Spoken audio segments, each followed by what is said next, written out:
上一期8位潮人通过萌娃大作战杀出重围。怀疑今天这个命题真的完成的太好了。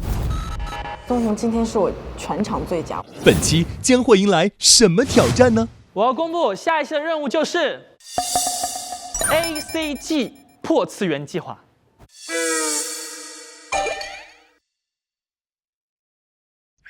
ACG 二次元文化及动画、漫画与游戏的英文首字母缩写。你们要从节目组提供的经典游戏、漫画和影视剧角色里面选择一个喜欢的角色，打造2套造型。第一套要求100%复刻，打造完美 cosplay 形象。第二套，你们要为角色创造一身适合他去出席潮流派对的全新破次元造型。当然，我知道你们其中有很多是2次元的爱好者，但有些人呢也接触的不多。所以为了大家更好的、更快的了解了我们2次元文化，我特地为大家搬来了2位救兵，也是你们的老朋友了。2位，欢迎他们。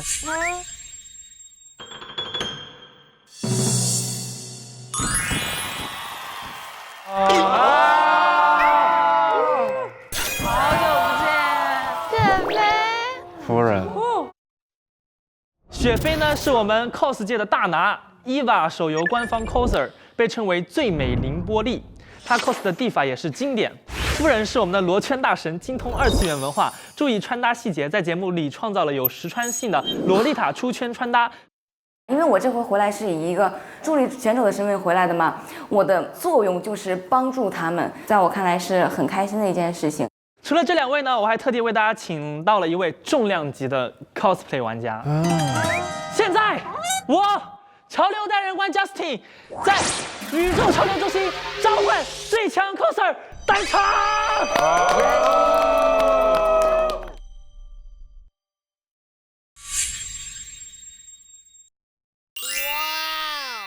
Justin， 哇 Justin， 我可是从赛亚克拉拉星球被召唤过来的史上最强 coser。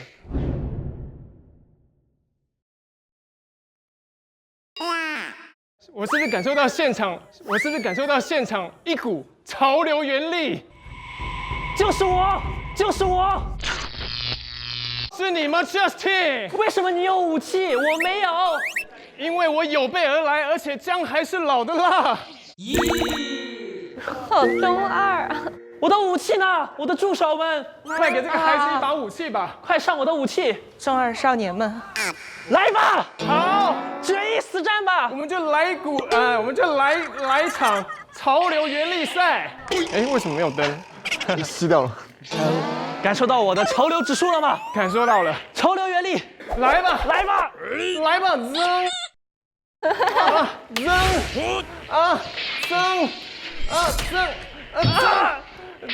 哎，等一下，怎么了？为什么只有我们2个人在打？他们为什么呢？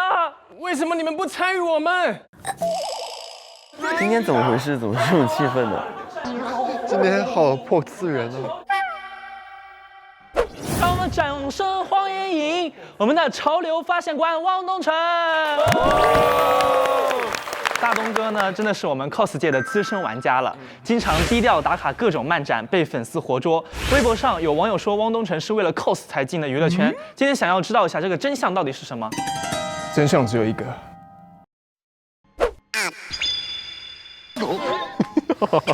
事实上还是很喜欢演艺事业、唱歌跳舞，但因为从小就很爱2次元文化，之后呢有这样的能力之后，那就是要满足自己小时候的梦想，这样子。这一次呢，我们拿到了4部超高人气的经典游戏、漫画和影视剧作品的授权。哦，资金够雄厚。每部作品提供了2个官方角色形象。第一组角色，请2位揭晓。哇！叶修，你怎么在这？好帅的人。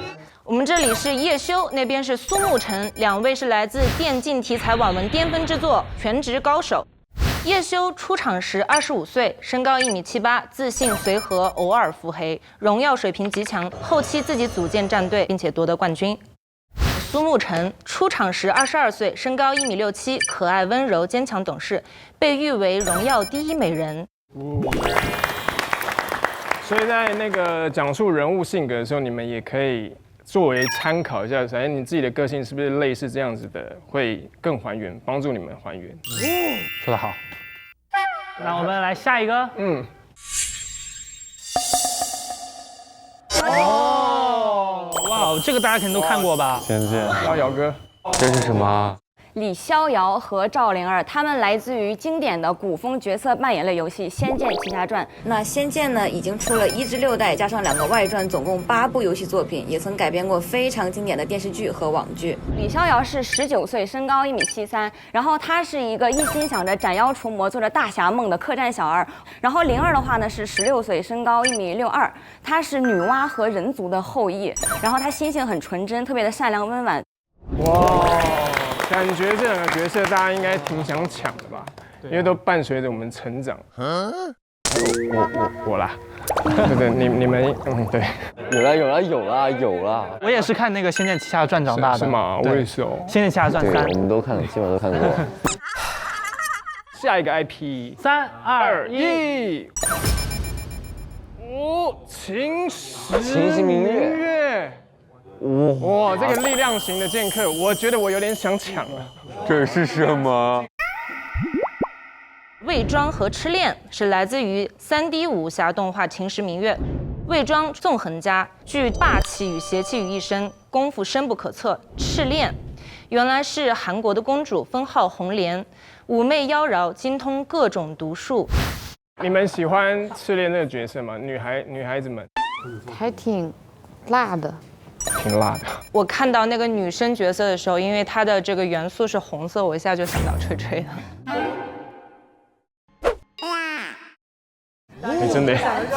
我就在想，她这个很御姐的一个状态，她能不能行？然后今天看到她的这个装扮，我觉得你好像可以。最后2个是什么？3、2、1。哇！山河令。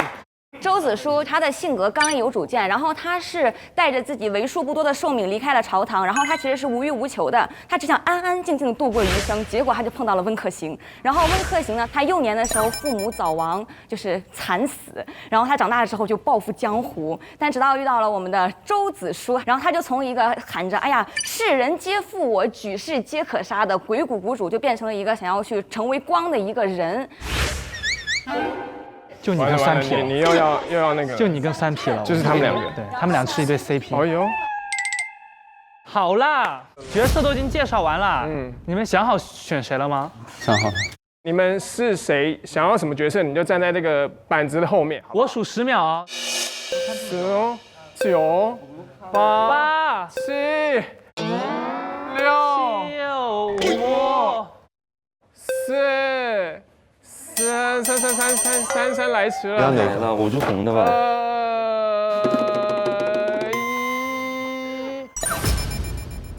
哦，有 double， 哎呦，逍遥有2个人想选哎，喂，怎么办 ？PK。你们2位都看过《仙剑奇侠传》吗？我们先说。我看过。为什么想要争取他？从一个天真烂漫的少年，慢慢的走向担起责任，成为一个真正的男人的道路。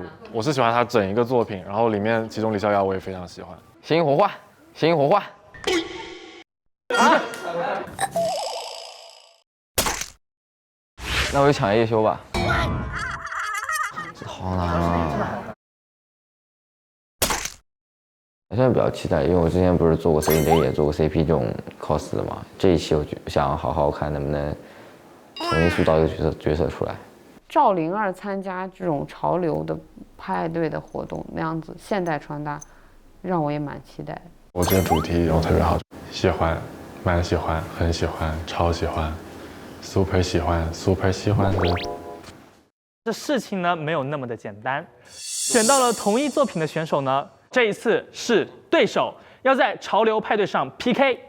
本次任务呢将会结合你们 cosplay 的还原程度和为角色设计的潮流造型创新度进行评判，最终淘汰1个人。大家加油！加油了，孩子们！加油！你们可以的。好了，那我跟大东哥先回我们的星球去了。好的。好，我们瞬间移动吧。来，走了。3、2、1。哇！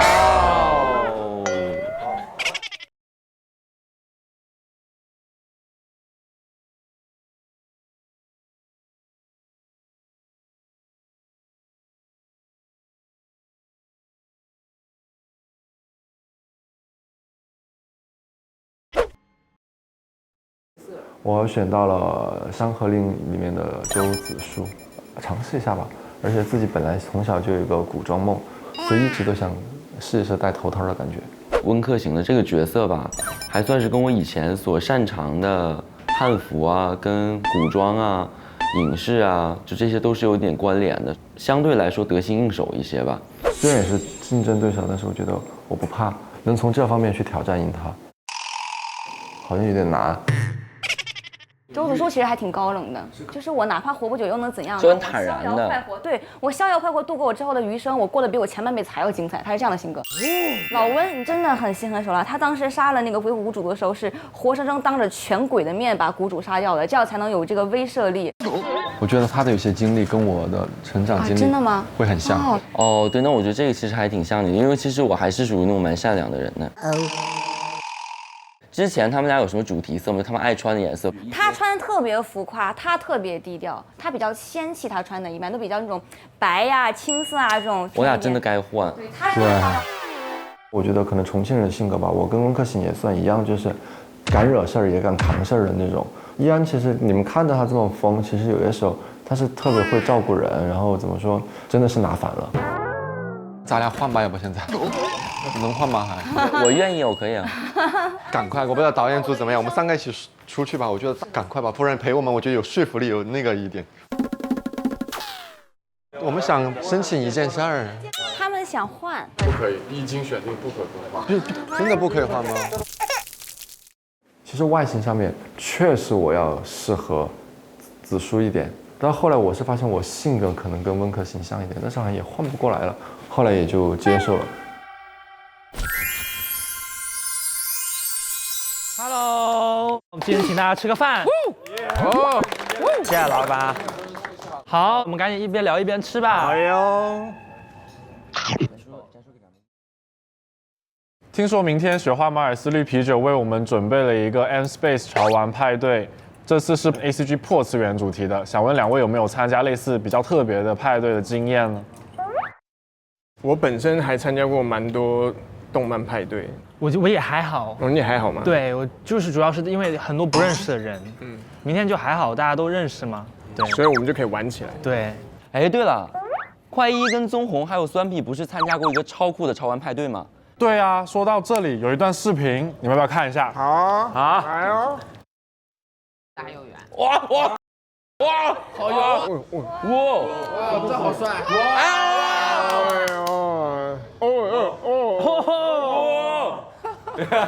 这个潮玩派对，哇！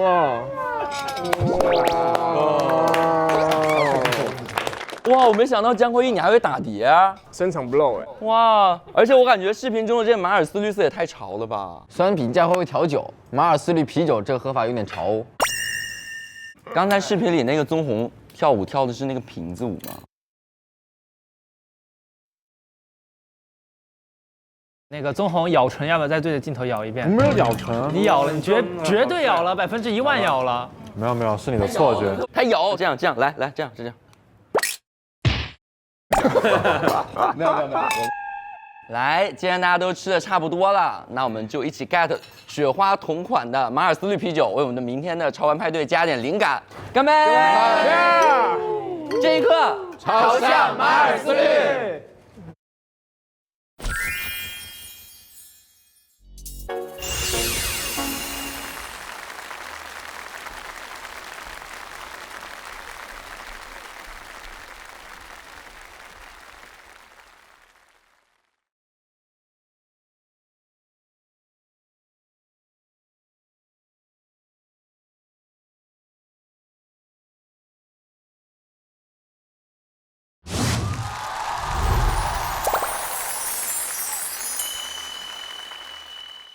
他嘴里还叼了竹叶。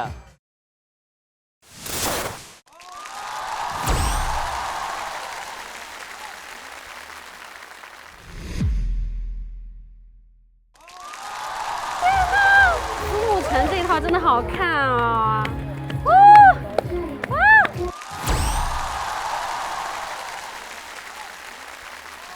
好漂亮啊！这是秦时明月吧？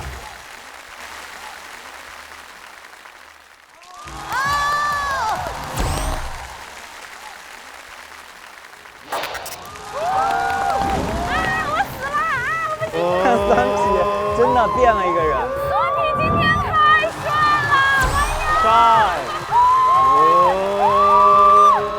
我的偶像巴士安来了。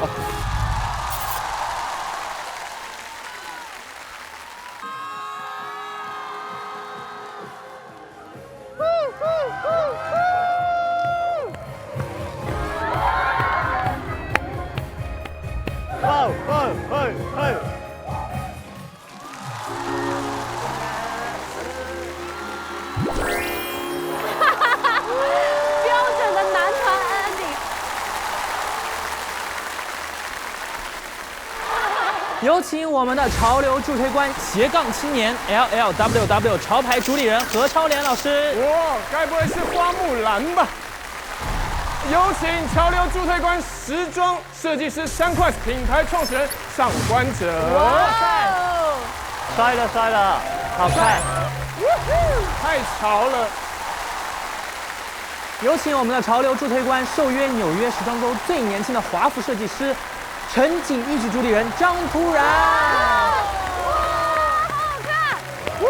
太仙了！哇！好，我们继续下一位，有请潮流助推官、国际品牌设计师 Jason Wu。Jason Wu老师今天 cos 的是大老板。我平常是打工人，今天算老板的样子，没有大家这么精彩就是了。也很精彩。Jason Wu老师坐在那就很精彩了。那当然，不是只有我们几个，还有更专业的小伙伴。没错，他就是夫人雪菲。夫人呢，她是知名的洛丽塔的博主；雪菲呢，是知名的 coser， 江湖人称最美零脱力啊。你们这次都是为了我们 ACG 的主题哦，然后这次特别来助阵，什么样的心情？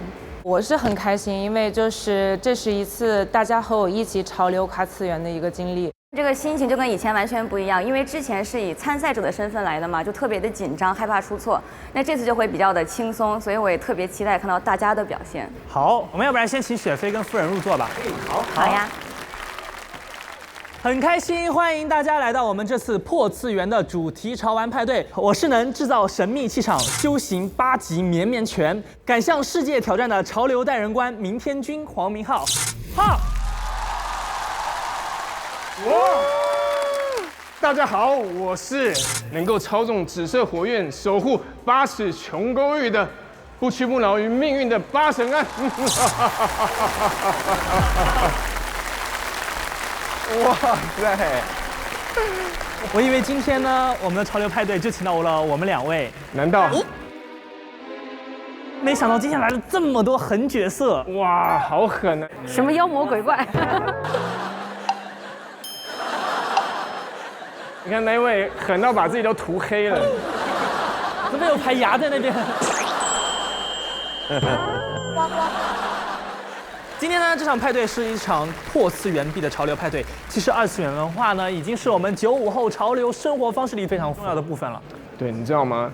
就是经过我掐指一算，在中国的2次元文化里面呢，就是已经突破4亿人哦，意思就是说3世人形啊，3、4人必有2次元，就是我们那边3、4个人坐在那边就你是不是2次元？你是不是？你是不是黄明昊的粉丝？那你就是一定是2次元喽。我是飞轮海的粉丝。耶，这是我的时代。好 ，OK。那个巴神东老师，你第一次接触这个2次元是什么时候呢？哇，我最早被2次元吸引的时候是哆啦 A 梦，就想说希望有一个像哆啦 A 梦一样，就是可以帮我实现很多愿望的好朋友这样。那东哥，你觉得2次元最能吸引你的地方是什么呢？其实就是一股满满的正能量，勇往直前，就永不懈怠的那个不屈不挠的精神。好。满满的正能量。那突然哥，那你会看一些2次元的东西吗？我其实有那时候看《火影忍者》。哦，你该不会也是这样跑步的吧？就这样跑，哎呀，撑开了。就是我就特别喜欢《火影忍者》，看了10来年的时间才把它看完。我觉得我的个性里面都跟就是说这个《火影忍者》里面那个鸣人，就是从他身上就学到很多东西，然后我就是一直就是不服输，然后一直就是努力的状态，所以说我觉得动漫给我的改变还是蛮大的。是有，大家看来都是4亿分之一。对。各位助推官呢，在点评8强选手之前呢，想要请你们先点评2个人。他们在昨天呢，已经为了选手们完成了一套 cosplay 的复刻大片，要请助推官们 pick 一下谁的更好。让我们来请看大屏幕。哇，好看！大家还原度都还蛮高的。哎呀！可爱！这是谁呀？我不认识。这么快 ？OK， 哎，好，真的很好。太可爱了吧！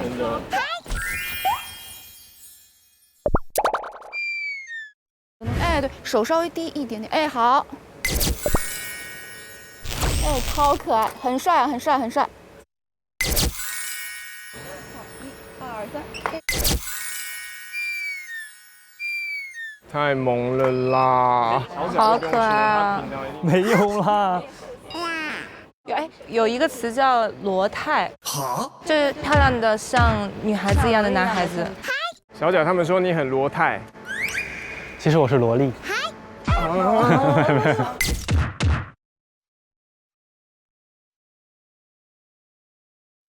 好，我们赶紧看下一个。哎呀！我觉得这个很帅，这个好2次元啊！好帅，还原度好高啊！好棒啊！准备，哎，非常帅，哇，好帅！1、2、3，抛。好像太痒了哦，太痒了，来再来，1、2、3，抛。这张帅了点，应该要再邪气一点。可以可以，来准备，1、2、3，抛。哇，这个皮毛摔的好，有感觉，有感觉。你这个笑容是有练过吗？怎么能那么恰到好处的咧到这个位置呢 ？cos 魂，中2魂。哇，这 P 场特效会很对啊，一模一样，一模一样啊！电影版。妈呀！这个拳皇真人版，那个希望我有这个机会可以面试那个草剃精。那我还想问一下东哥，你为什么要 cos 这个八神庵呢？其实主要是很喜欢他的狂傲不羁啊，够狂，够帅，然后造型够吸引人。那重点是因为他出生的很孤独，但他却靠自己的一己之力对抗命运呢，所以我很欣赏他个性。那你呢？为什么要选择明天君呢？因为我之前那个白敬亭老师来的时候呢，我用他的那个被子已经做了一套衣服了。真的吗？对，然后这次为了配一个那个床上3件套。我特意挑了这个有枕头的明天君，所以你可以成为行走的床垫。没错，我将会成为这就是潮流的第一个那个床上3件套。我们也是2位选手，想请那个助推官老师给我们2个比一下，我们俩到底谁更厉害？到底是我假明天更厉害呢，还是你这个八神东更厉害呢？八神东更厉害呢？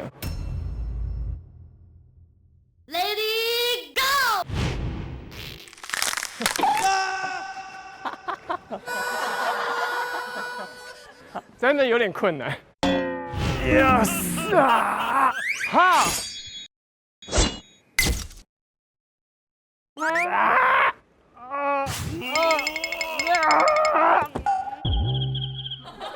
要不然我们打个赌吧。如果谁输的话呢，要不我们就在播出的那一期发微博，发个人最糗的照片。So easy 啊！哎呦，真的假的？对啊，我本来就是谐星。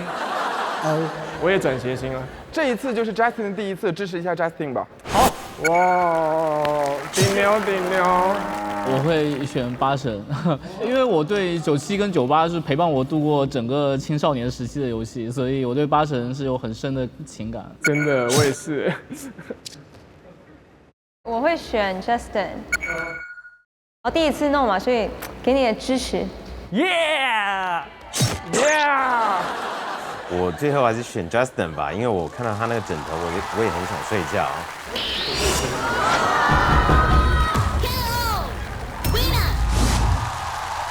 那就没问题，那我们就约好这个赌注了。好，来，好嘞，记录一下，咔嚓，好。今天呢，8强的选手分成4组，每组呢2名选手选了同一部的作品。里面2个不同角色，而同组选手将先后展示他们的复刻的 cosplay 的大片，还有这一次全新破次元潮流派对的造型。每一组呢，1人进阶，1人待定。本场淘汰1人。就是第一套造型，我是会看重它的还原度，就是我觉得还原度越高，我会觉得会越喜欢。第2个造型呢，是我会看重他们是不是真正了解到了那个角色的内心，用角色的方式去来思考潮流穿搭，这个是我比较看重的。我的评判标准也是第2套，就是他们受启发于他们 cos 的角色，如何在当下的这种潮流派对中呈现出一个当代的年轻人的样子。如果他很有创意，然后做出来的东西是很特别的。但是跟原本的不能就是差太远。那我们就有请第1组的选手酸皮和我们的赵奕安登场。哇哦，太仙了！我的天哪！哇，好帅呀！帅！请问2位选择的作品是《山河令》。我的天哪，好有压力哦！我们就反正就找个地方一点点搂呗。来吧，走吧。哎，我你又咋了？给我看，摄像老师，他看上了啥？你自己看看，看上了啥？老板想看这一件红的。红的漂亮吗？真的，我真觉得这个可以。越搞疑味越重了，求求他，求求我，我再也不想跟赵阳打组合了，求求你们！我确实跟他逛的东西也完全我也受不了啊，赵岩那风格我哪行？那这个怎么白的怎么搞？怎么给它弄成红的了？我染的话干不了吧？不行，这个纹儿好像有点女。这个这个没有领结儿。我的安保买了好多，贼适合，贼好看，还贼便宜。这么快？对。你觉得这个红丝绒的好看不？啊？为什么我都买完了，你还在看这种？对啊，这不是丝绒，但我想买红的。其实我不太想，我第1套红，第2套我就不太想啊。反正你也是红蓝对吧？我们就走剧照的感觉。但我可能是这样的，就是我可能中间拴个大腰带这种。啊，对，不要中间回去给你剪了，然后打那个鱼眼，我不是有鱼眼扣吗？然后给你捆。但不够硬吧？你要多硬？我想要是那铁链。啊，不是，你真觉得这项链，这如果是个尖链，我觉得还行，因为古风里面也有这种东西，猪八戒也有，猪八戒也有。你再给我讲话打死你！哦，哎，我觉得如果真的把这个搭明白，还不见得不好看。对，搭明白了好看。哎，但是怎么着，搭不明白。我在参加什么节目？我觉得跟他在一起，天天都是欢乐喜剧人，就是我俩边玩边弄，我觉得过程是开心的，也像是，就是阿虚跟老温的这种一个关系。这毛衣，你快看这毛衣。我为啥要穿这个呀？你，这是球球。这是你3姨姥，你3姨姥才这么穿。这是3姑父，这是你3姑父。哎，那这样，我主题改成你2姨，你主题改成我3姨姥。咱俩人象牙山，还是又回到象牙山了？象牙山合力。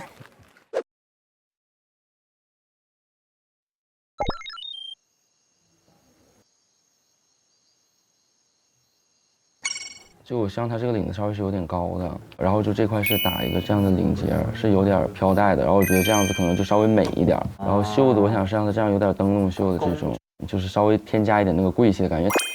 这个角色还算是跟我以前所擅长的汉服啊、跟古装啊、影视啊，就这些都是有点关联的，是可以用到一些现在技巧的，所以其实还算是相对来说得心应手一些吧。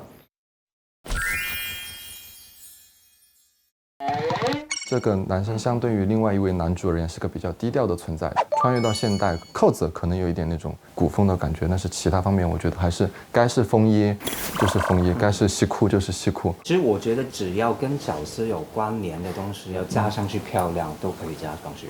但是最重要就是跟角色有关联。周子舒是一个渴望低调的一个人吧，所以呢，我觉得他在 party 上面他是一个会有礼貌、文质彬彬的一个人，然后一个暖男的形象，比较温暖的，他自己具备别的社会地位也不允许他穿的就特别随意，肯定还是要注重服装的品质感。我们也要来看一下你们的完美复刻 cosplay 大片。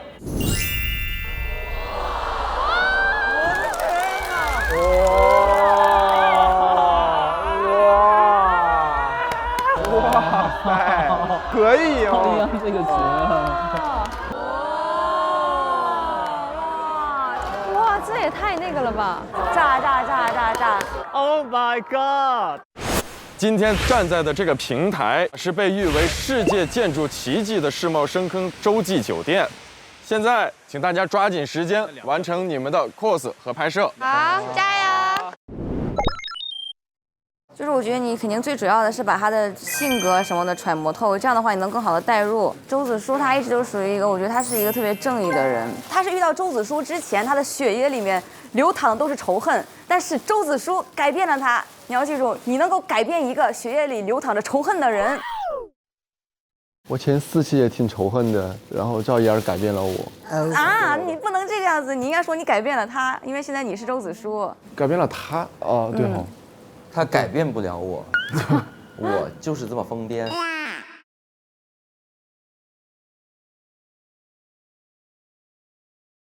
你是不是没有戴过发套？从来没有，戴过假发？这第一次。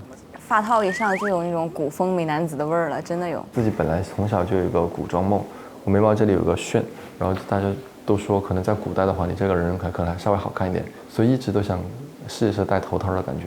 这样看起来好像像个人。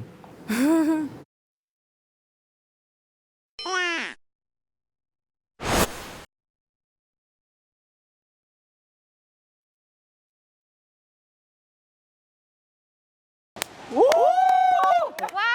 塞！再贴一点，再往这边贴一点。好。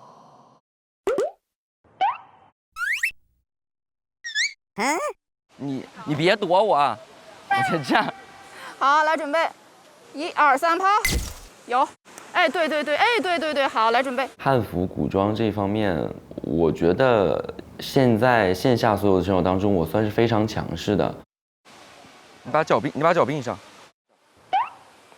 好，来准备，1、2、3，跑。只要是旁边有搭档在那里站着，我觉得氛围感我能给到挺足的。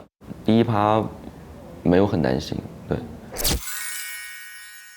这个大片是在瀑布那里拍的，然后原因呢是因为剧情里面在瀑布这一个地方，然后周子舒呢救了温客行，我觉得这个地方蛮值得纪念的，就选择这个地方。真的可以去拍戏他。对，好适合古装。对，超还原的。好，那我们再来看一下我们一安的。大片的话依然好看。其实我这一次压力真的挺大的，因为我知道很多人真的非常喜欢这部《山河令》这部作品，在这个复刻上面花了我绝大多99%的精力吧。我就希望能给大家能还原一个相对来说合格分数以上的作品吧。真的是复刻的好完整啊！我是观看他们这个第一套的 look 的话，我是非常喜欢怡安的，因为我觉得他特别的有心思。他的这个红色的这个外纱里面其实是有一层黑色的那个衣服在里面的，就有完美的去还原了温客行内心是非常的心思深沉，但他外表呢是一个玩世不恭的形象，然后他就把温客行那种鬼谷不主的神态也表现得特别好，就很喜欢怡安的这一套造型。易安呢，他其实在拍摄大片的时候，他个人照的时候其实是用了一点小心思，就是他在拍他古装这些衣袖的时候，让自己衣服都飘起来的时候，其实是更吸引人，然后更能呈现出那种很仙的感觉。因为剧里面的话，他们2个是可以为彼此付出生命的那种友情。红衣服的话，我自己的认为它会是一个外热内冷的一个状态。它其实不是说一个很正的一个侠客，因为这个侧脸嘛，然后那个包括眼妆啊，然后那种一种不屑的一个状态，我觉得非常好。酸痞的话，他其实会是一个比较正的一个人物形象了，因为他是天窗的首领，他底下带了很多人，所以说他需要一个很正，然后压得住人的那么一个感觉。所以说我感觉你们2个这张合照是我非常喜欢的一个2人互动的状态。谢谢老师。我其实觉得2个都很厉害，那当然就是看大片的话，就是我其实很喜欢的是酸痞，因为他从来没有这种古风扮上，就是依然是本来就很仙嘛，所以就我看起来就一安呢，就没有那么大的一个冲突。其实我觉得你们两个换一下也好合适哦，就是你是鬼谷谷主，就你会更那个杀气更重一点。没有啊，我觉得双皮这造型很像他。没有，他现在也好看，然后但我觉得他俩换了也能好看。因为我跟酸皮而言的话，其实基于外表上来看，好像是没有选反的，但基于人物性格上，那么好像就选反了。我觉得他们两个是很适合组这种 CP， 对，就好好看。说到这个那个超良老师，他们俩的 CP 名我已经慢慢取好了。什么名？他们叫氨基酸。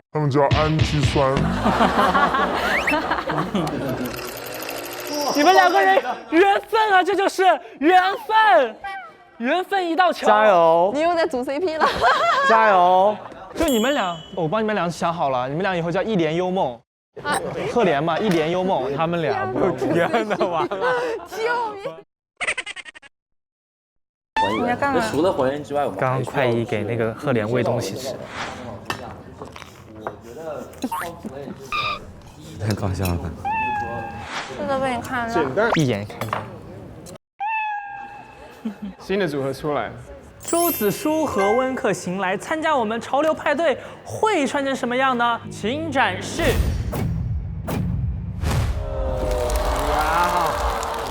哇！妈呀，两套都好好看啊！我不行了。双皮的好看啊。两位要不要？就是现代的两位周子舒跟那个温客行要不要？现代版。现代版的互动。现代版。哦。你们就呈现刚刚就是 cos 大片里面那个姿势，刚才那个吗？对，就是那个大片我们来3、2、1定个格。哎呦，哎呀，3、2、1。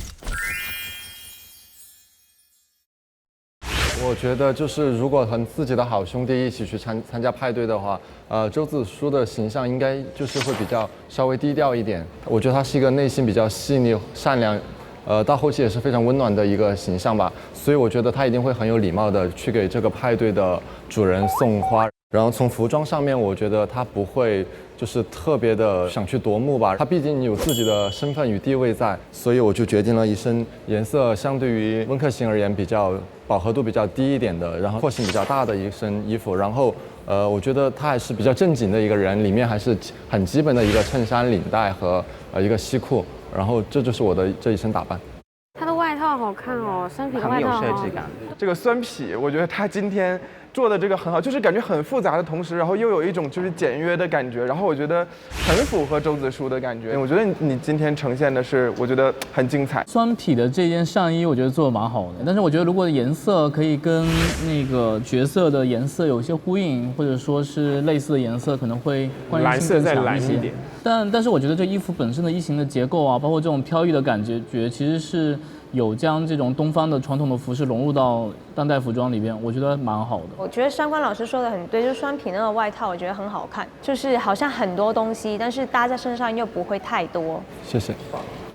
因为我今天给大家诠释的是温客行这个角色，然后我心里的温客行，他是一个不走寻常路的这样一个特别邪魅的一个人儿吧，然后我觉得他肯定是在派对当中他是要那种闪耀夺目的，所以我觉得他可能也不太会特别穿一些循规蹈矩类型形状的衣服，所以我今天穿了一个就是比较垫肩比较夸张的这样的一个外套，然后因为他是一个可能是鬼谷谷主的身份在吧，所以我想给他加一些很多的那些富贵的元素，所以我搭了很多链条啊和一些就是那种比较富贵的图案这样子，然后整体配色上我还是就是走了一个比较邪魅的那种颜色，就是红跟黑搭配，然后也比较大气，然后整体上就是特别想在派对上吸引大家的所有目光吧，易安的，我觉得这身造型我很喜欢，我觉得很精彩，特别是红色面料的这种上衣。但是我觉得如果裤子能换一个高腰的，有点破腿的，我觉得可能会更适合你的身材，变得更高级一些。好，谢谢老师。易安，我觉得我很喜欢你今天穿的这样子，因为我觉得是很现代的 interpretation。现在如果在街上看到一个人穿这个样的衣服，一定会转头的，所以我很喜欢你今天穿的衣服。我觉得创新都特别好，然后我觉得像那个鬼谷谷主温客行，其实会和我想象的有一点不一样。因为我觉得可能温客行给我的感觉是更加的风度翩翩一点。我觉得你现在可能有点就是太贵气了。我觉得温客行的贵气是体现在他的一个就是风度的那个贵气，不是那个有钱的贵气的感觉。易安的衣服就是初看会有一点惊艳，但是越看越腻的感觉，就是贵族。纠结的时刻又要来了。是的，又要到请各位们潮评团们为我们的氨基酸组合买它，请买它。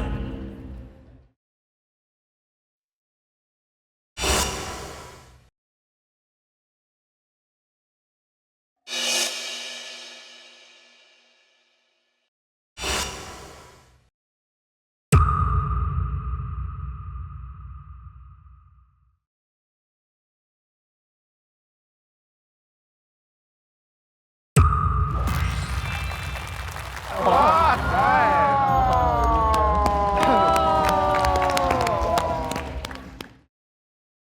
易安这身穿搭给我的感觉是太女性化了，所以我是觉得体现在一个可能古装剧的一个美男子身上的话，我觉得有点违和。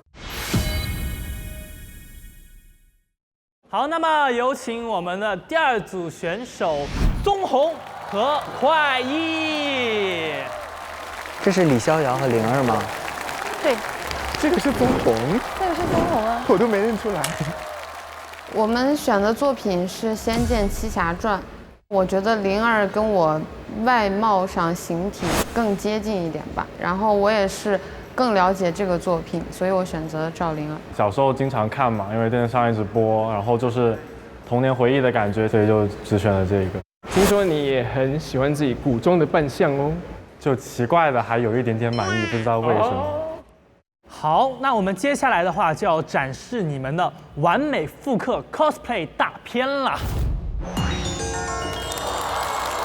哇，好漂亮！真的好看哎，这样看起来好看的，眼神过分了哦。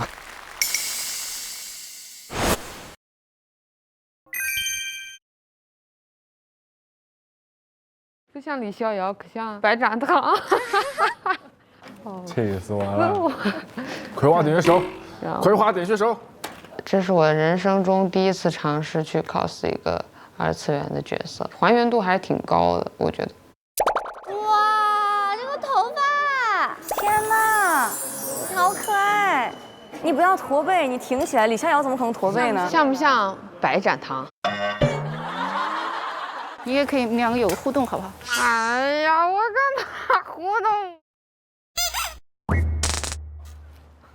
哎呦，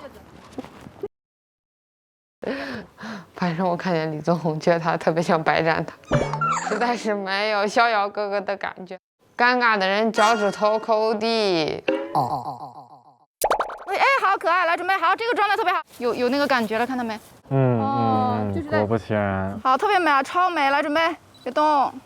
我和宗弘就有点乖巧，对于这样的效果已经很满意了。就是我们选了竹林，是因为竹林是《仙剑》里面的一大经典场景，就是为了表现角色人物关系嘛，也选择了比较亲密的动作，还有一些比较亲密的眼神。哦，哎，我觉得他飘飘的，真的有灵儿的感觉。我觉得两人的照片里面可能就是快意会比较出彩吧，因为两人的照片就是女生的那个颜色很突出，所以就第一眼先看女生了。但是我觉得两个都是很好的，所以就要看你们第二套衣服怎么样了。我觉得宗弘今天头发长长了之后，我觉得好像变成了另外一个你，我觉得还挺可爱的。我们认不出他来，对，根本认不出来。刚才，我是觉得今天宗弘给我的这个就是惊喜挺多的，因为他之前我一直觉得他在整期的比赛里所有的造型，我觉得都稍微比别的人看起来要稍微淡淡的、暗暗的一点。但是今天我觉得他就是这个发型啊，包括整个的气质跟他以前完全不一样了。我还觉得就是他的自己很大一个突破，就我很期待你这个衣服里面什么样子。如果我们的赵灵儿跟我们的李逍遥来参加潮流派对，会穿成什么样呢？请展示。哇，灵儿好看，灵儿好好看啊！她的她的下身搭的。那我现在来看的话，还是赵灵儿好一些。对，赵灵儿好一些。李逍遥哪里逍遥了？这是潮流派对吗？这是来打工吧？他应该是打工人那一届。我觉得灵儿她其实前期是一个温柔坚定，然后到后期她拯救了南诏国的子民，所以我用百家布做了一条牛仔的一个裙子，百褶裙。哦，好看这个。然后在这种里面，我有一些拼接的元素，因为我觉得灵儿她还是比较灵动的一个少女。然后在包包方面，我用了一个蓝色的蛇皮。然后鞋子上面，因为我们都知道，在这个仙剑里面有一个自然界最厉害的力量就是灵珠，所以这个鞋子后面就有一个灵珠。对。哦，他脚下踩的是一颗珠子。好看的。灵珠。哦，还有巧思。很灵动的这双鞋，然后我是觉得快一今天的这个造型，这种百家布啊，包括那颗珠子，包括整个的一个颜色提取，我觉得你是就是想把这个灵儿的这个故事带到现实当中来，我很喜欢你的创意和灵感。跨艺，我觉得你做的今天是很好看，而且我觉得非常像你，因为你平常特别喜欢那个牛仔嘛，对不对？所以我觉得非常有自我的感觉，我觉得我很喜欢你今天做的。对啊，我想呈现赵灵儿来到，这就是潮流，而不是姜快一假扮赵灵儿来到，这就是潮流。对，是这样的。因为我觉得李逍遥他在余杭镇的时候还是一个比较玩世不恭的状态嘛，然后，我觉得这样的人到现在很可能会搞音乐，所以他是去派对当串场 DJ 的。哦，所以有一个这样子的一个概念。演练。哦，所以这是你的那个2个耳机是吗？对，耳机，蓝牙耳机哦。我还以为是那小啾啾呢。哪吒。他那个就是耳机，不是 GoPro 哦。综合，我想问一下，那个袖子是不是你自己做的？就是那个，可以近一点看吗？我想看有什么。哦。有一个月光石，然后还有一些银苗的东西，对，还做了一个项链。我买了2件细针织的 polo， 把咖啡色的整个袖子剪了下来，然后做了一个不规则的拼接，还原了李逍遥他那个人设图上面的部分颜色。挺帅的，我都很适合你这么帅。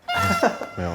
他的角色的背景里面有什么灵感可以放在第2套里面？一开始他在一个镇子里面，他是没有双亲的。然后他就是一直被村里人排挤，所以他就是要假装自己很玩世不恭、很坏。然后我想说，他去参加 party， 可能他可以去串场当 DJ。那你平常的风格怎么去融合在这个角色里面？时尚版还是比较街头，体现一下李逍遥那种小不羁啊、小潇洒呀。另外就是做了一条项链，就传统的玉石和银饰的一个结合，穿在黑色的皮绳上面，比较有那种狂野男孩的那种感觉。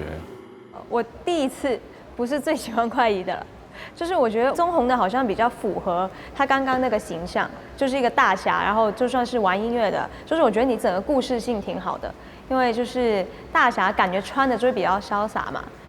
谢谢。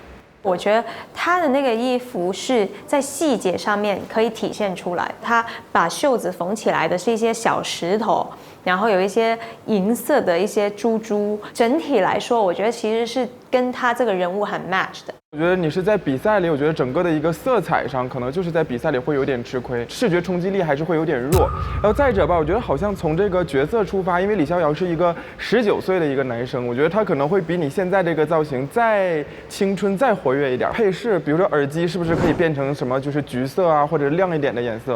因为我觉得好像有一点暗。但是整体的感觉还是有那种侠气在的。纵横呢，我个人觉得呢，今天穿的有点素，可能是因为颜色比较暗吧，感觉不大像这个 cosplay 的感觉。但我懂宗弘，因为宗弘从其实一开始到现在都不是特别咋咋呼呼的那种风格，就他一直是走很安静、很低调的那种路线。那我们纠结的时刻又要来了，接下来呢就要请我们的潮评团为自己喜欢的选手买它，请买它。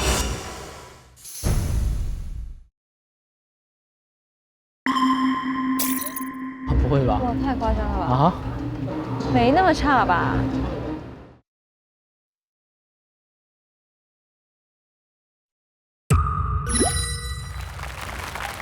恭喜快一成功晋级，获得了9分。不至于吧？没那么差啊，有那么差吗？差太多了，我的天！我很生气啊！单单从那个简介上面来看，我觉得宗弘对于这个角色的塑造跟理解没有错。我觉得他把情境理解得很好，但是他为了融入这个角色的低调感，所以他才会把颜色搞成这样。当没有到这么夸张，他没有差到这么厉害的时候，你们为什么还要给这么大的笔数呢？我真的非常不能理解。那为什么我不喜欢他今天那个 look？ 他今天这条裤子前2期穿的跟他一模一样，这个裤子没有变过，只是颜色变了。你不可能永远都用一条裤子去搭配，就是他没有突破自己，而这个 look 是一个路人甲乙丙，我不会在街上多看他一眼。我们都会觉得李宗弘可能太过于简单了，而且没有任何李逍遥的元素在里面，反而我会觉得太一他身上所有的从头到尾的元素都是和赵灵儿相关的，我会觉得那个选手会非常的用心且好看。有请我们的第3组选手建波和我们的吹吹。耶！这是李建波吗？哎，他连眉毛都染白了。哇，建波这个好厉害！建波好像那个白发魔女哦。哇！你们的作品是《前10明月》。我是痴恋，就是第一眼看上去我是因为红色，他是那种很妩媚的角色，我没有尝试过这样的，就是想挑战一下。我是魏庄，想要去挑战一个更加有挑战性的角色，因为这个是比较偏力量型，然后说我这个瘦弱的身板看能不能就是把它给还原出来，诠释出来。对，也是对自己的一个挑战吧。他们俩都是韩国的贵族，吹吹是公主。后来发生一些变故之后，她变得妩媚，会操控蛇，就有点像美杜莎的感觉。他们俩的衣服其实还是华丽一点的。对，现在的服饰我们可以加点金色元素啊，或者加点其他元素，让变得华丽一点。对，就像那种贵族那种。可以加点什么盾牌啊、剑啊这种东西。其实它比较独特啊，银发反派。Cool。所以我觉得还蛮有意思的。如果去出一个反派的话，还是有点挑战性的。这个角色就越了解越喜欢。走吧。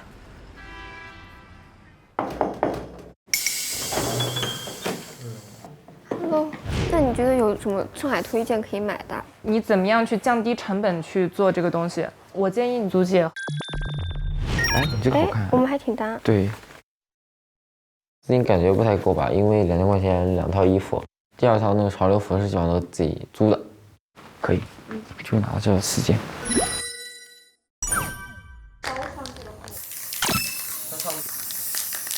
就是味道难闻了点，其他没啥啊。哇，我现在看外面是一片烟雾。我现在整个人都花了，我跟你说。我没弄完，他帮我弄了，挺乐于助人的，然后就挺好的。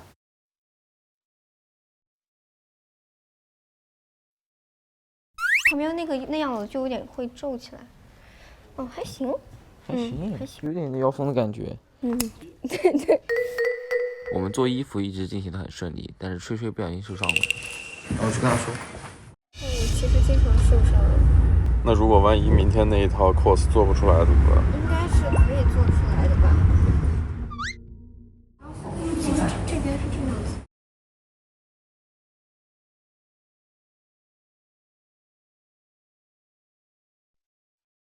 然后就他说的比较多，所以说我挺感谢的。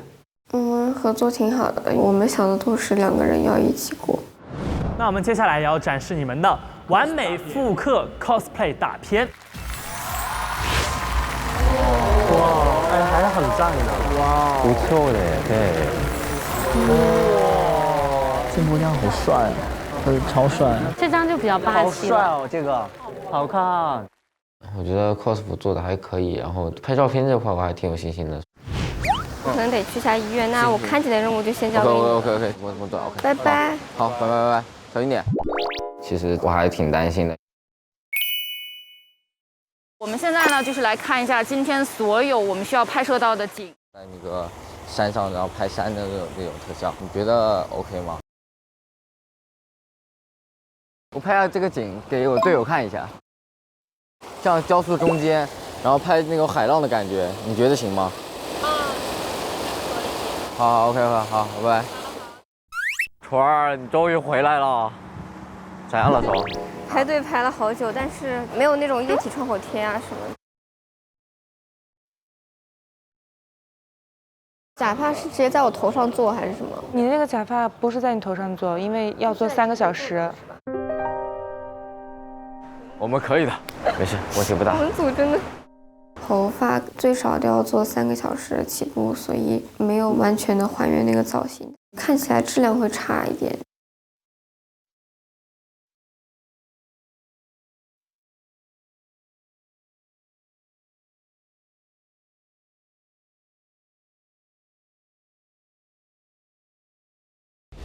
准备，小姐姐不要看我，看她。你就是看侧前方。对对对，哎，好了，准备，1、2、3，跑。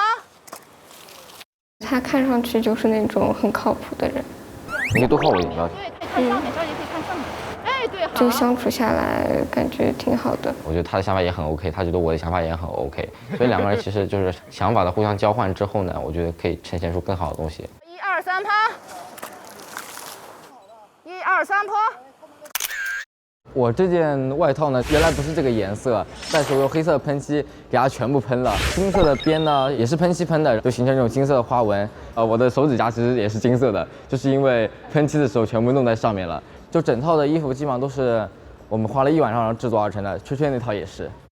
建博，我觉得你今天看起来也是很帅气我很喜欢那个，尤其是你的白的眉毛，现在变得很 fashion。现在很多人在那个走秀的时候都常常染眉毛。就你很会利用那个廓形，因为那个袖子一下那么肥，然后遮住你的这个比较瘦的一个胳膊，然后增加了一个肩宽和一个力量感。就是说，我觉得能把这个2次元变成一个3次元，我是觉得哇哦，就是很惊喜，就是很激动的感觉。好，那我们来看吹吹的个人大片。哇，好看。它还原度好高哦。因为我们俩都是配角，所以其实很难买到就是能用到的一些成衣，所以我的这套衣服都是用布料做的。在所有的 IP 里面，这套还原度的难度是最难的。这2个人的衣服都是从零件到喷漆到所有的这个面料的硬挺都是靠 DIY， 所以这个我觉得很佩服。就是我觉得你们的动手能力已经有了一个天翻地覆的变化，包括可以在那么短的时间可以完成这样的产品，其实让我很惊讶，甚至就特别的感动。因为有时候我在想说，如果是我接到这样的任务的话，我可能没有办法有这么高的完成度，所以我觉得真的是很了不起。好，请2位展示你们的潮流造型。3、2、1，请展示。哇！我喜欢吹吹的，吹吹的好看。哇，好喜欢！马甲真的太帅了，我好想拥有啊！真的是，而且我觉得时髦，应该关着穿，就超帅。因为我这个角色她之前其实是一个韩国的公主，所以我就用这种毛的来，就是表示她相对来说华贵一点的东西。然后她的一些技能是善于控制毒蛇和用毒，所以我身上用的都是一些皮质的东西。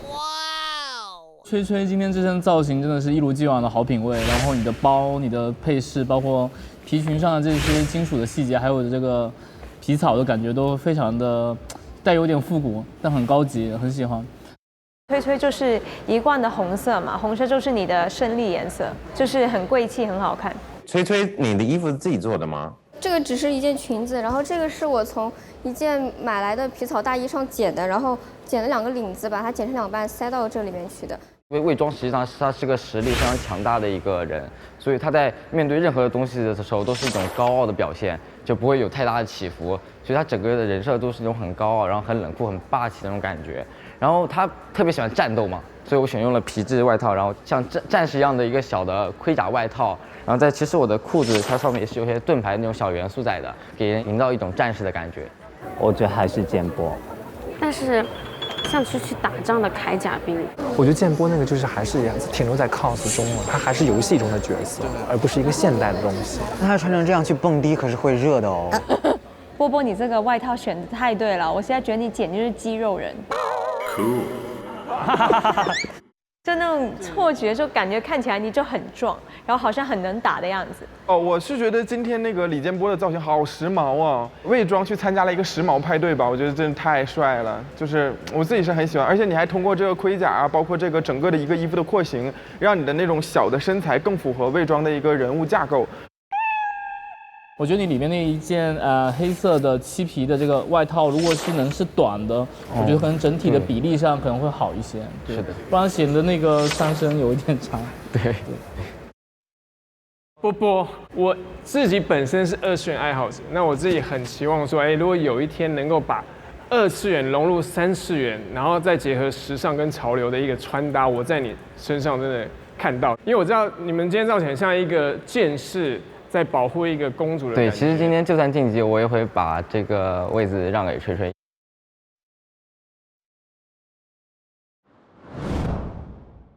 他没弄完了，我帮他弄，我没弄完，他帮我弄嘛。他手指受伤了，然后依然在做嘛，然后包括他损失了特别多的时间，所以说我也不想去分个胜负。哇，好感人的组合哦！怎么办 ，Justin？ 该怎么投票？但是我们纠结的时候还是会到来的。我不知道投谁，我也不知道，太难了。请买它。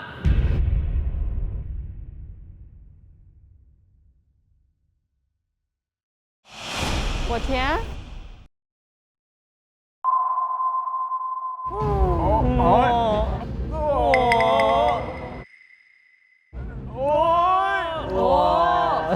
吹冲！田野想好了，我把我的位置让给他。天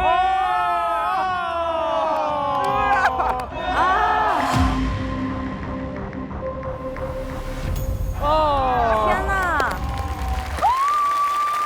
就主题上来讲，吹吹内身更适合去参加 party。建波的话，攻击性太强了。我觉得他穿内身出现在派对上面，最合适他的位置可能就是门口保安，就像一个兵马俑一样站在那里。参加派对本身的服装的社交属性会少了一些。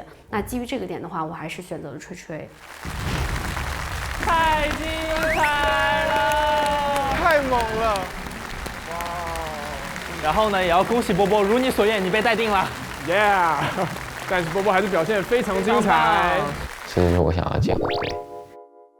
我没有想过我会是晋级的那个，因为我觉得他那身其实就特别有质感，也特别符合伪装。有请第4组选手鲁儿和赫连。你们今天选择的 IP 是？我们选择的是《全职高手》里的苏沐橙和叶修。叶修这个人物角色给人的感觉就很热血，就很有活力。他是游戏界的一个大神，这个角色是叶修在游戏当中的一个角色。我的角色是苏沐橙，然后他在《全职高手》里是一个电技高手。苏沐橙在游戏里他是一个枪炮师嘛，他也是属于一个感觉勇往直冲的那种角色。《全职高手》里边的设定就是叶修是很大神级的人物，看到他的人都会疯狂的。对。然后他就是一直很低调。对对对。包括他不想露脸，他自己打游戏的时候夺冠的时候都是戴着口罩的。就属于那种那个阳光活泼元气少女，元气少女。祖儿挺适合的，她人又很高挑，然后她还喜欢穿短裙，身材又好，而且很容易去做出那种2次元的感觉吧。反倒我是什么啊？我简直就是那种大爷，然后就没看过动画片，没看过电子产品那种感觉。你们不是有2个 look 吗？一个 look 1比1还原，你不用想太多，你就是像妆面、头发，然后各种道具这个细节拉满，不要因为就是你不了解这个 IP， 然后你就完蛋，就是那个心态很爆炸。还挺开心的，看到他我有一种看到救兵的感觉。没事啊，让我再看一眼我的东西。有一个人要做 cos 嘛，然后 cos 的服装就是还是要还原嘛，要去跟原画再现它本有的质感的东西，包括造型、颜色都得去相匹配。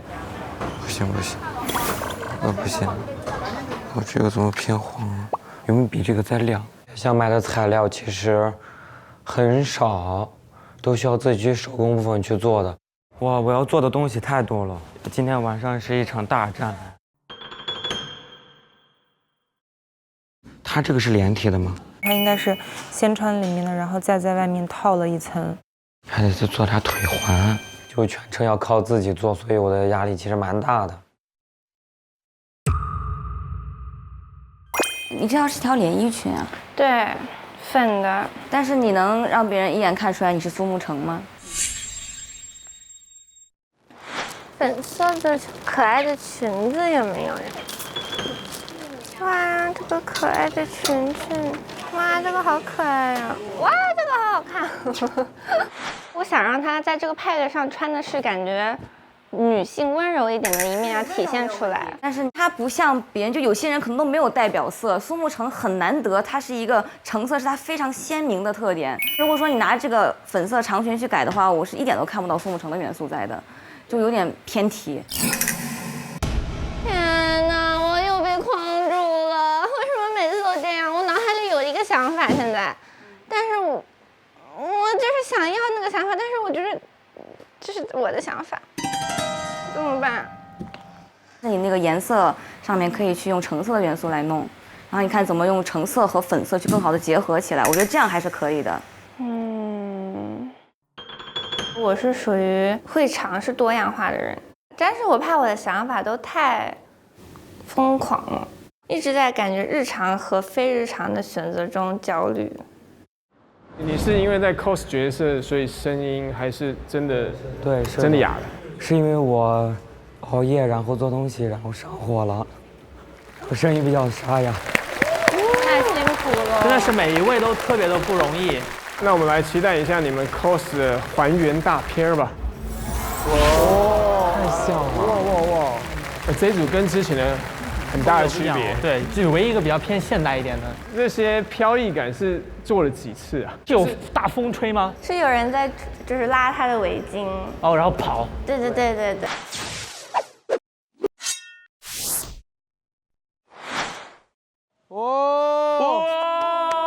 哇！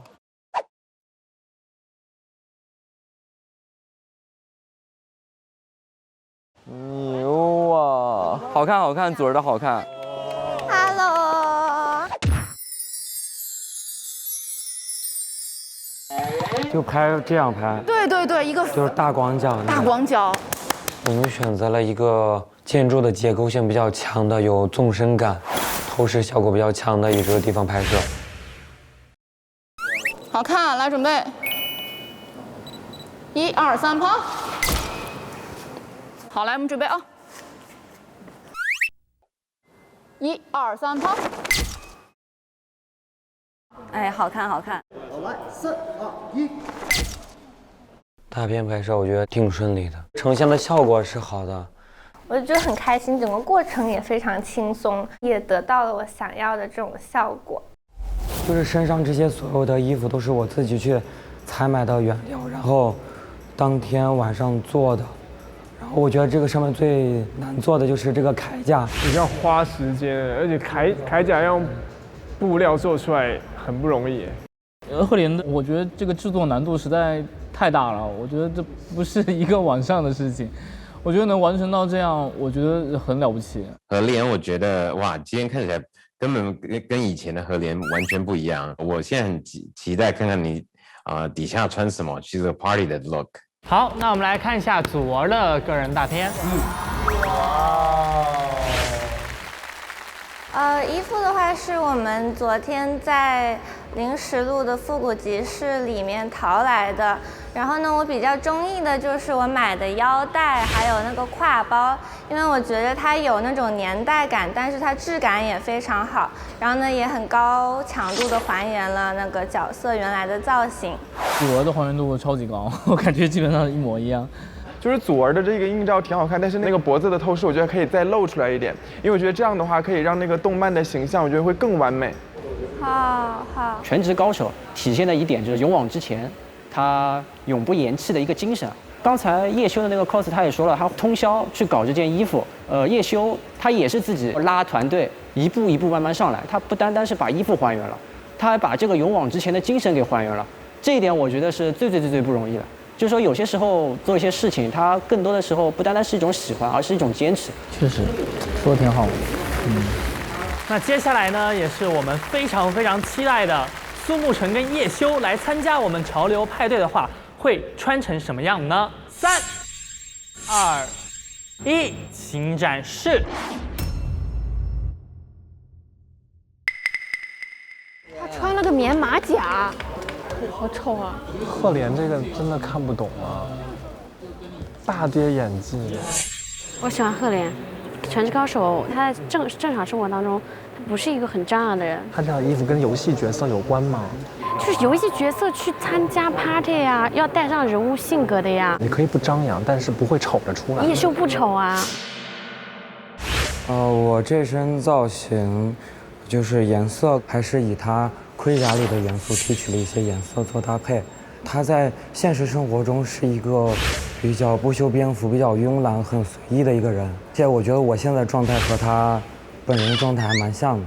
打游戏，然后突然被通知要参加一个潮流派对，所以就自己做了一个手提的可以装电脑的包包，然后上是键盘，然后能体现就是我是一个竞技选手。这一身的颜色都会比较暗，口红色会稍微提亮一下整体的搭配。这个红色的元素是因为是叶修他们游戏中队服的颜色。我们搭的这个绿色的这个背心的话，就是可能会结合一些我赫连的味道在里面。就是我希望叶修也是赫连那种感觉。赫连今天这个造型，我觉得跟你一直以来的那种造型的习惯很一致吧。赫连，其实我蛮喜欢你今天穿这一套的，我觉得，所以你用那个耳机用红色的，我是个人蛮喜欢的。赫连，我理解你，就是你的思路在哪里，然后你为什么要穿成这样子，但是我觉得你可能是真的伤了。我觉得有点太颓废了。因为叶修在他生活中，他就是一个很随意、很慵懒的状态。其实我觉得就是。但是你参加是一个时尚派对啊。我觉得时尚派对他不想被别人知道，但是比较低调。而且他有一个故事，他就是他愿意去网吧里，就是当网管给别人送泡面，但他是这个游戏世界一个大神。就是我觉得他挺接地气的。哦，就是因为你站在祖儿旁边，然后你就一下就暗了。肯定是祖儿好看啊。苏沐橙从小是孤儿嘛，然后在他哥哥不幸在车祸中去世之后，就变得跟叶修像亲人一般的存在。叶修也像我的哥哥一样一直在照顾我。然后呢，我也是想要通过这次派对去表达我对他的感谢之情。那么，所以就选择了这个外套，想要凸显出一种妹妹的角色。但是呢，我把它切了，然后呢拼接了一些橙色元素，因为橙色是就是苏沐橙的代表色。头饰是我刚 cosplay 里面的那个腰带，把它放到头上了。这个包上的这个东西呢，是一个可以体现出它的很沉重的一个枪的那个形态的这种感觉吧。我之所以就是加了这些比较硬朗的元素，是因为我认为苏沐橙这个角色在我心里是一个很坚韧、不服输的一个女孩吧。我是觉得祖儿的自身条件真的是太好了，她的这个头肩比，包括是她就是一个从漫画里走出来的少女，然后动手能力也很强，就是怎么这么厉害？你们好会比赛啊！谢谢。我觉得效果挺好，特别喜欢这个喷漆，让我回想到你1分钟变装的时候在衣服上喷漆的那个样子，我觉得很可爱。蛮可爱的，可是我觉得那个包有点复杂，把你主要的那个衣服想到它的光，可以简单一点，有一些地方细节。他们潮流派对的造型，我还是非常喜欢叶修的造型啊，因为在原作中啊，大家应该知道叶修他本身的性格是稍微有一点小闷骚啊，所以说他深色调的设计啊，然后再加上红色的耳机啊，这确实是，特别是红色耳机啊，有点点睛之笔的那种感觉啊，希望别人能关注，但又不希望别人太多去牵扯到他的生活当中，所以说他的这套装扮，我就觉得非常非常还原，非常非常传神，我也非常喜欢。成功的帮叶修拉到票。好。其实今天这8位选手的表现都是非常非常的出色，真的是很令人纠结，怎么办？而且选手们也真的太不容易了，所以呢，决定权还是交给我们的潮评团老师。对，交给你们，买不买它，看你们的。好，请买它。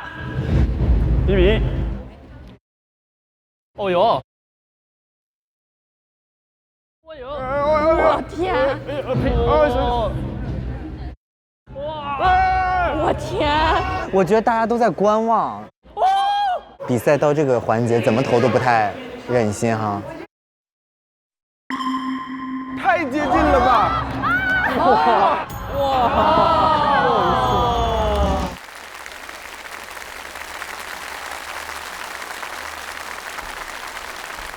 还是要先恭喜我们的祖儿晋级，然后呢，同时也要请我们的赫连进入待定区。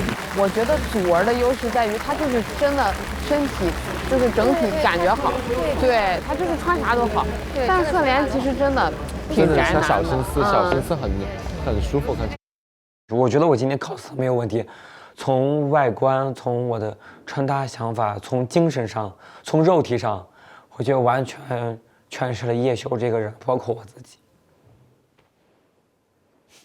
只能说，可能有一部分老师他们没有看过《全职高手》，或者不了解叶修这个人物。如果真正的去了解了叶修这个人物，他们也是会跟我一样去认可吧，应该。其实我是对赫连的第二套造型我有点失望，就看不到太多的东西，不知道是不是在这个舞台跟赛制上他有点迷失了他自己。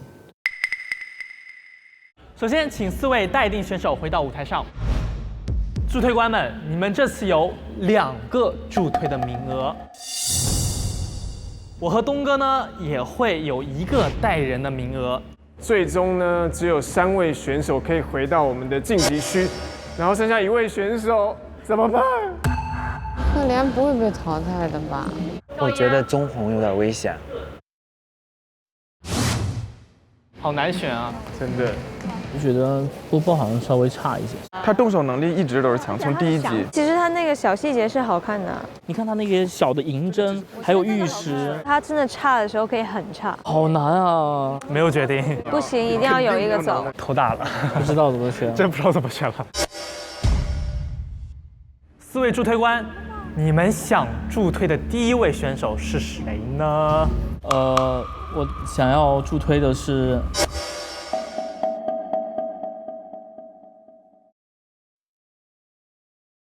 想要助推的是棕红。哇，棕红又救回来了。你们想要带回舞台的选手是棕红。哇，李棕红。我选棕红。因为我觉得我在你身上可以一直看到很精彩的创造力，你随时都在坚持你自己的 core 的想法，然后呈现出来。在每一集的时候，你经常有时候会表现得非常的好，像上一期，今天其实稍微会平了一些，但是你刚才走近的时候，我看到很多的细节，其实是很精彩的。谢谢，谢谢上官老师救了我。然后，我有一些话想要讲，就是针对潮评团的。我觉得像在这个舞台，它的 slogan 也好，包括它的名字也好，它就是潮流嘛。然后它的 slogan 是我决定我是谁。但是我发现，在任务或者比赛的时候，你选择到晋级的人，一般都是舞台效果比较好的人。但是潮流也好，时尚也好，你的风格是在生活中的，有可能欣赏你的人是站在马路对面看到你的衣服的人。所以，如果你只是追求舞台装的话，那这个节目不如叫做这就是戏服设计，对不对？我觉得身边有一些选手，虽然自己不知道是不是自己有注意到，或者是无意的也好，慢慢的做东西开始像是在迎合潮评团的喜好。那我觉得我没有在按照自己的喜好去做东西，那就没有意义。好棒！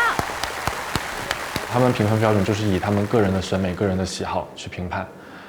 但我是觉得，当你要做一个决定是关乎到选手去留，然后呢，你来这里是以一个评委、评审的身份的时候，你需要具备一定的能力，然后多元化的审美，就是你需要看懂一定范围的东西，然后去以专业的角度和态度去评、去投，而不是说我就坐在这儿，我就以我个人的喜好，我就去投了。那为什么我不随便抓一些路人来投？因为这个事情所有人都能干。我觉得宗红说那个话，我真的是很不满意。你什么叫迎合我们的审美？我们11个人，我们不是1个人。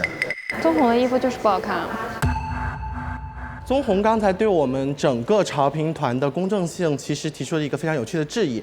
那么我想问一下棕红，我们所投上晋级的4位选手当中的哪一个在主动的迎合我们潮评团的主观审美？第二，他跟我说潮流是在我们生活当中，当然在生活当中，但是观众是来这里看节目。如果他想发现生活当中，他为什么不去地铁站站着看？我们潮评团没有任何一个评委是从头到尾只投一个人。上一期我投是宗弘，我们用我们最大的努力去摆脱我们主观审美带给我们的限制。我们很尊重你们所有的成果，但是我们是公正的。我的每一次出发点都是实用性，而不是说对哪个选手的个人偏见。宗弘今天的表达就是小孩子咯，就是会觉得今天我努力过，为什么大家不给我一个星星，给我一个嘉许？个人觉得就做的不太好的就是宗弘那一套，跟别的比起来会过于简单了，可能。李宗弘他自己可能是觉得他自己做的东西是很坚持他自己的东西 ，OK 没有问题，但是你经不得别人批评。你也容不得别人去说你，可能今天是11个潮评团的人去说你，明天可是全网10几亿人，那你经得起这个打击吗？那助推官们，你们想留下的下一位选手是？我们想要救的第2位是赵逸安。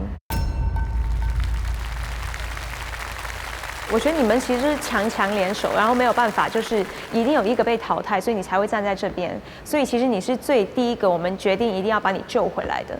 好，谢谢超年老师。天哪，大东哥，是最后的压力还是落到了我们2个人身上。但现在场上的还是2位选手，其实从来没有过这么大的压力哈。我们只有1个带人名额。我觉得还是你来宣布吧。我吗？对，我只是个嘉宾，要这样为难我，反正我下一期不会出现。其实今天各位选手都很优秀，但我欣赏他的突破。他们要是淘汰赫连，我寇彩一定会发火的。赫连不会被淘汰的吧？赫连的这个状态，他就是非常叶修的形象。所以我们选择波波。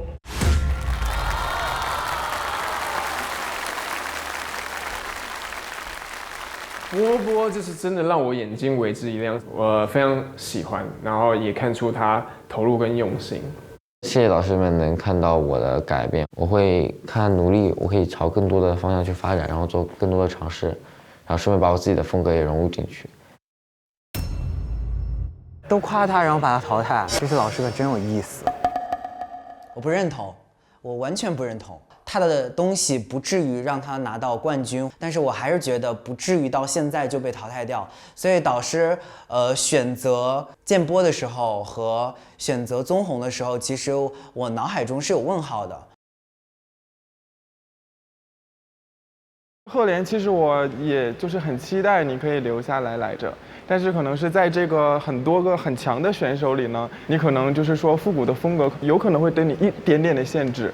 但是其实我是觉得，从你第1期海选的时候那种一直说话都在颤抖的感觉，然后到第2期展现出了自己，到后来拿那个改造的动手能力，然后一直走到现在，连 cosplay 你都其实做得很好。希望以后可以在很多的场合看到有复古风格的赫连。好，谢谢老师。真的能感觉到赫连在不断突破自己，无论是之前的赛博朋克，还是今天的叶修，他都有努力的想改变自己。他离开这个舞台对我来说，因为我之前并没有那种很想赢的决心，赫连的离开让我忽然就是有那种想赢的决心。打败他的人，我想替他打败。我觉得我来这儿还挺神奇的。Hello， 大家好，我叫赫连，今年我作为一个素人的状态来这，我感觉做梦一样。耶！背着自己的百宝袋，然后抱着一个大红花去见自己心动女孩吧。就是感觉在虚幻的世界，然后一直走到现在。其实我的目标是前5，但是没有达到，也是有点遗憾吧。但不过也很开心能认识很多的朋友。我觉得这个灵感很好。我们2个怎么老想在一块？缘分。送我自己和大家都一句话吧，愿大家都能奔走在自己的热爱里。我也是也在坚守我的东西。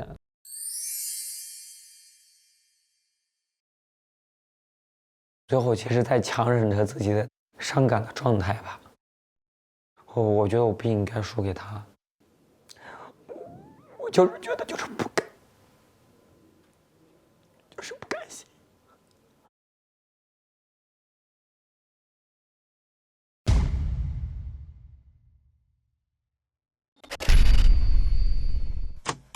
我想加购并且买赫连的这套衣服，我觉得赫连的这套衣服就是我平时会穿的风格，而且这种小慵懒的劲儿，我觉得拿捏的也很准，和角色很贴合，我真的是觉得挺完美的，很喜欢。棕红的上衣我是加购跟买它的，因为我觉得女生穿的也会很好看。它把袖子缝起来的是一些小石头，然后有一些银色的一些珠珠，然后项链也是有一块玉，就是整体来说，我觉得其实是跟他这个人物很 match 的。今天建波这裤子我很喜欢，我上衣夹克我也那个马甲我也超级喜欢，忍不住想买他的时装潮流派对的那一套伪装造型，让我真的是非常惊艳，我非常喜欢。隆重介绍一下 Prince。大家好。本期主题世界上的另一个我将有2轮的挑战。第一轮呢，他们将为自己和好友设计好友穿搭。哦，你在这上面舍得花钱，你在我身上就舍不得花钱是吧？你自己看着办吧。怎么急眼了？利用特殊的夜光的材料，有昼夜的2种状态。也得考虑你衣服本身什么颜色。哇，这个根本没有任何效果。这不亮哎，这个蓝色不亮。我没有买任何荧光色的东西，我现在改方案来不及。第2轮挑战友谊潮玩，请展示。其实2个都很好看，不管开灯关灯，我最喜欢的还是你这个作品。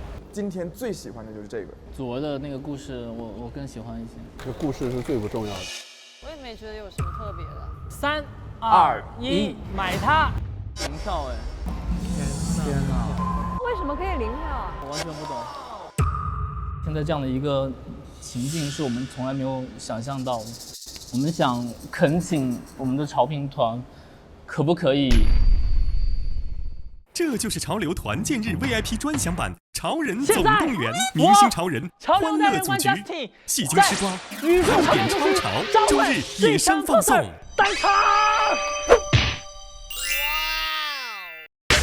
连连看之超级英雄，8位选手各自设计并制作了原创超级英雄形象。黄明昊和汪东城需要来与选手进行匹配，猜对5组即获胜。哎，我先盲猜一波吧，好不好？你猜吧，你猜吧。江快一的，赫连的，这个是吹吹的，棕红的，波波。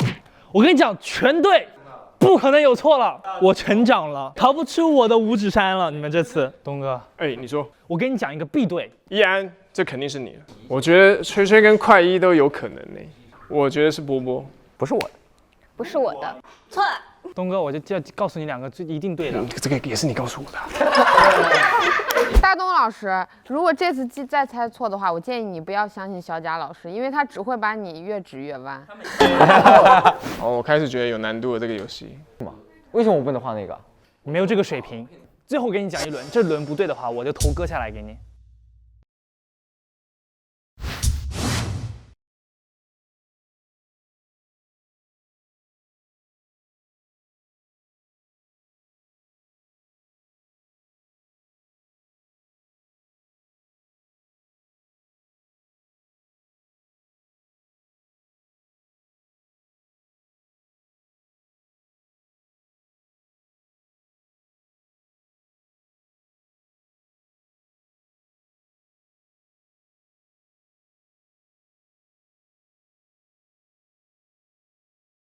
上手机天猫搜潮象马尔斯绿，抢潮流同款好礼。感谢独家社交媒体平台微博，感谢首席合作媒体新浪娱乐、微博综艺、新浪综艺，感谢首席合作媒体微博时尚，感谢独家合作时尚媒体时尚 Cosmo， 感谢时尚 Cosmo Look Style 世界大赏联合发布潮流趋势报告，感谢信息流媒体 QQ 浏览器 QQ 看点。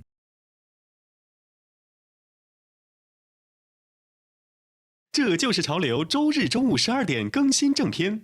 同时加更会员专享特别节目《潮人总动员》及独家选手 Vlog。周2中午12点，潮流营业中，梗王出没，演绎拉满。周3中午12点，潮流团建 ING 游戏内卷，这都能玩。周4中午12点，看这潮一针见血，超 real 明星读评论，你懂的。谢谢。周五中午12点，这潮快问快答，明星下意识问答，1秒破防。